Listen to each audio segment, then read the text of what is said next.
maombi, sio uganga. Tunaenda Canaan ambao haina crocodile.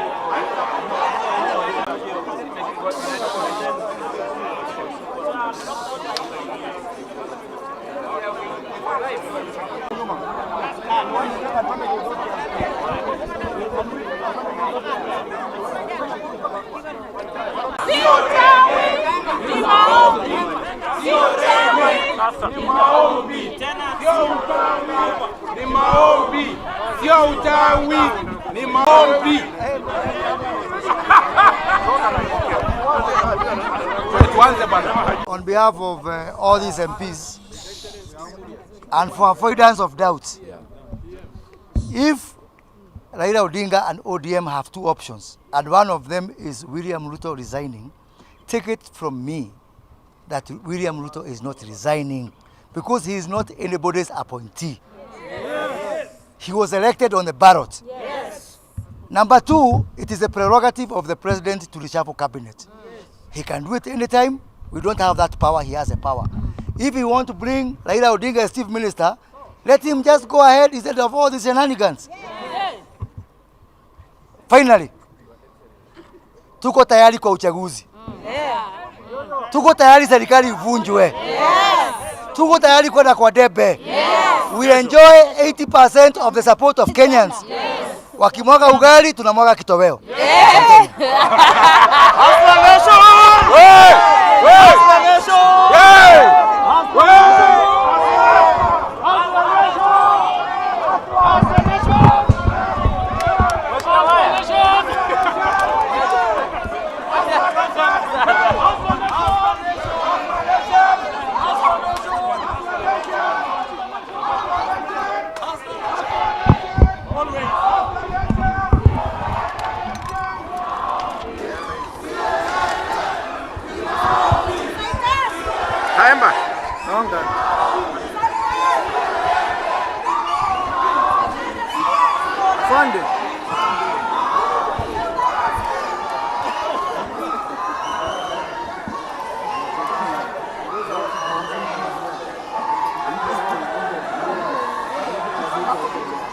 We hear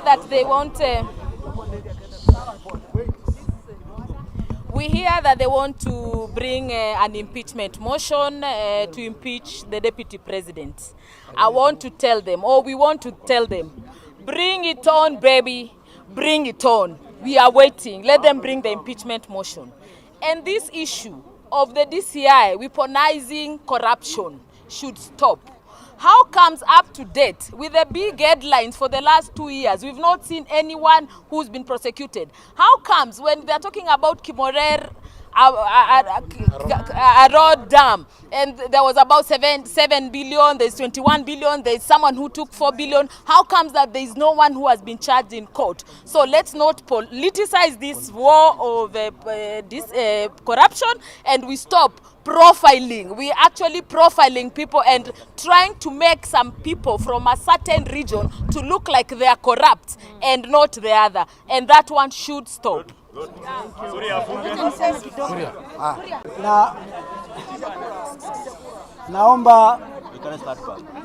Naomba niseme hivi ya kwamba Kenya inaelekea pabaya, na mambo ambayo tunashuhudia sasa ni muungano wa matapeli wanaotafuta nafasi katika serikali ya Kenya kupitia mlango wa nyuma na wakitumia jina ya muungano wa kuleta Kenya pamoja. Sisi tunataka kusema hivi.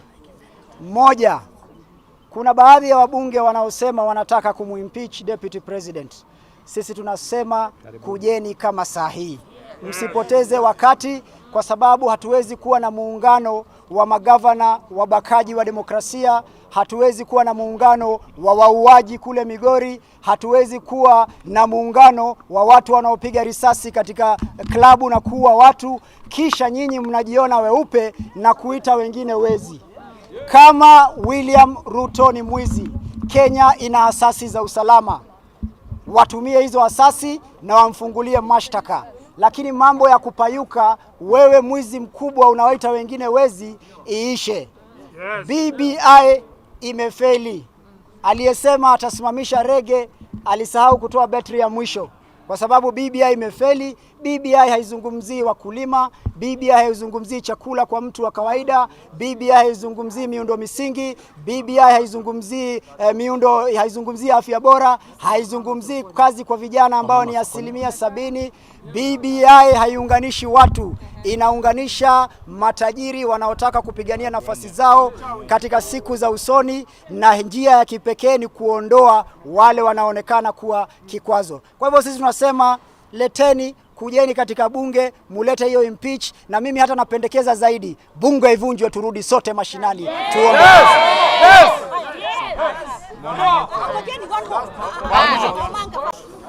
Wa Kenya ama taifa ya Kenya ni taifa ya waumini, Waislamu, Wakristo, Wahindu, ni watu wanayomcha Mwenyezi Mungu.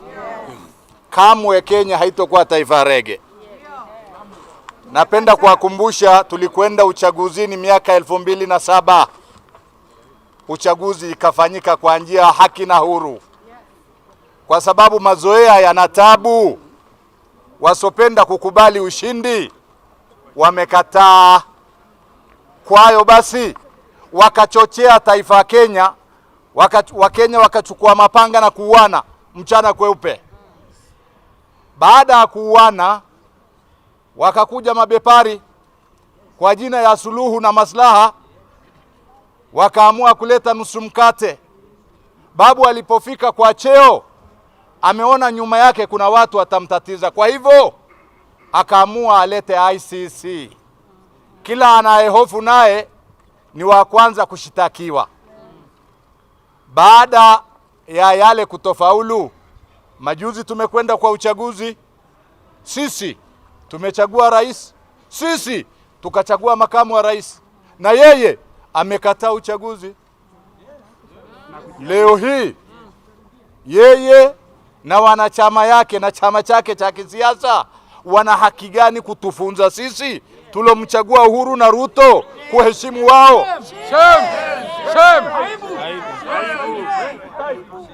Ningependa kusema hivi, mazoea yana shida.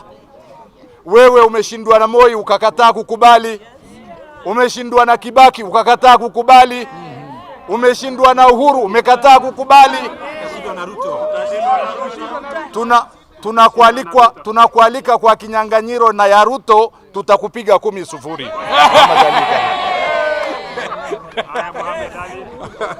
Members of Parliament and its friends, I have the privilege to read to you a joint statement by all the members of the Jubilee coalition and friends. This is the statement. I think you can be able to see for yourselves and make the correct judgment. The House has just adjourned for lack of quorum and because of the importance that the Jubilee members of Parliament attach to this matter. And friends, this is the statement. In 2007, Kenya went into an election pitting President Mwai Kibaki against ODM Raila Odinga. Honorable William Ruto, then as Eldoret North Member of Parliament, played a key role in supporting Raila to ensure he wins the polls.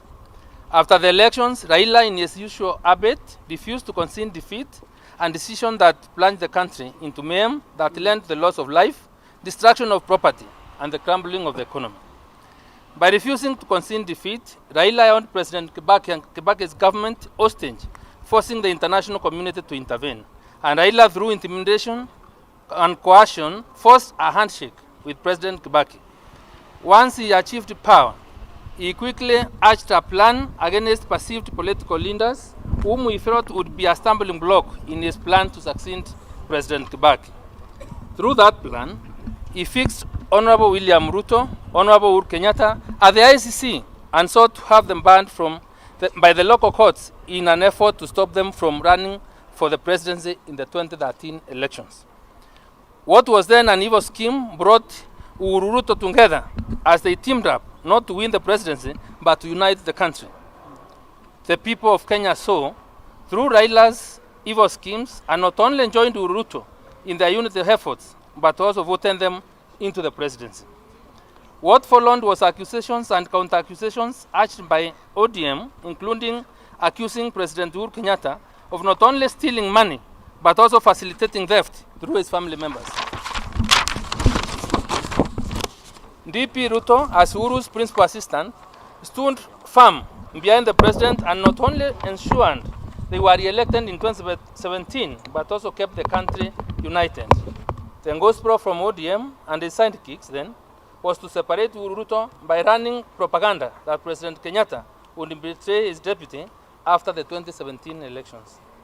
Raila, out of desperation, attempted to do what he did in 2007 by not only refusing to concede defeat, but inciting his supporters to violence, advocating for secession of certain parts of the country, and in a blatant act of treason, swearing himself in as parallel president.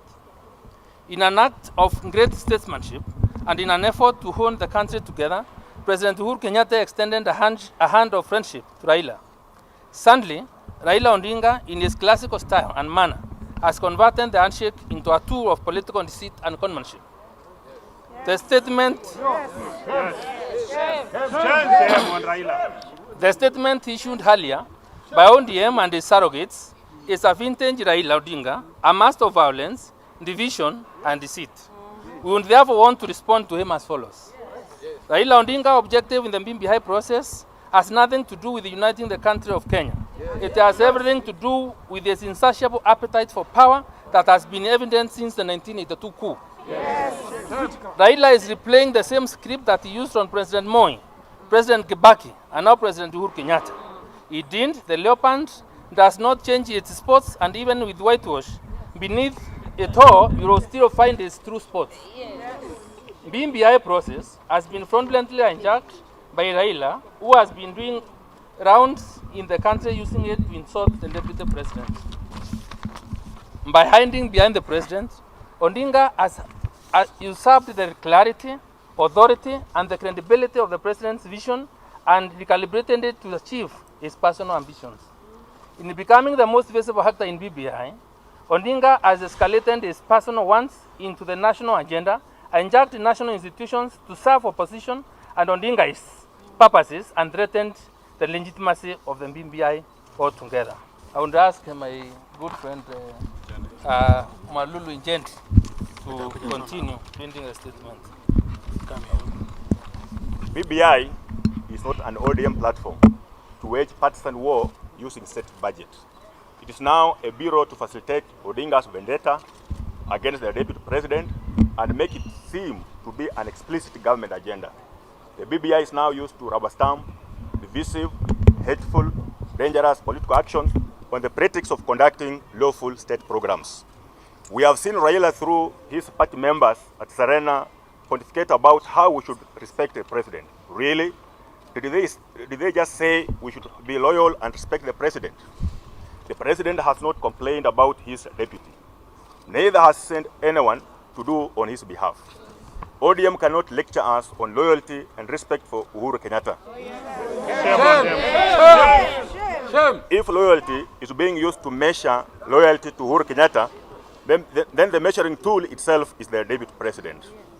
No one has sacrificed more for President Uhuru than DP Ruto. From the time Uhuru was MP up to now, Ruto has not only been his loyal friend, but also a committed supporter. Yes. Anyone questioning DP Ruto's loyalty to the President Kenyatta is not only dishonest, but also evil. Odinga forgets that he has called the president a criminal, a thief, night runner, kifaranga cha computer, land grabber, and other epithets, and never recanted any of them before or after the handshake. ODM's strategy was always about nusu mkate government. We are now aware that there is another meeting tomorrow to bring impeachment motion against the deputy president and get him out of office so that Raila can get a position in government. Bring it on, bring it on. There are plans to reconstitute government so that ODM can occupy half of the cabinet. In the interim, Raila is campaigning to be made chief minister in President Uhuru's government. Raila's plan all along is to use DCI to plan frivolous accusations from Arol and Kimwere Dam to the Chesa scandal so that they can judge the deputy president with anything in order to bar him from running for president in 2022. This is just history repeating itself. Thank you. Wario Swahili. Wario.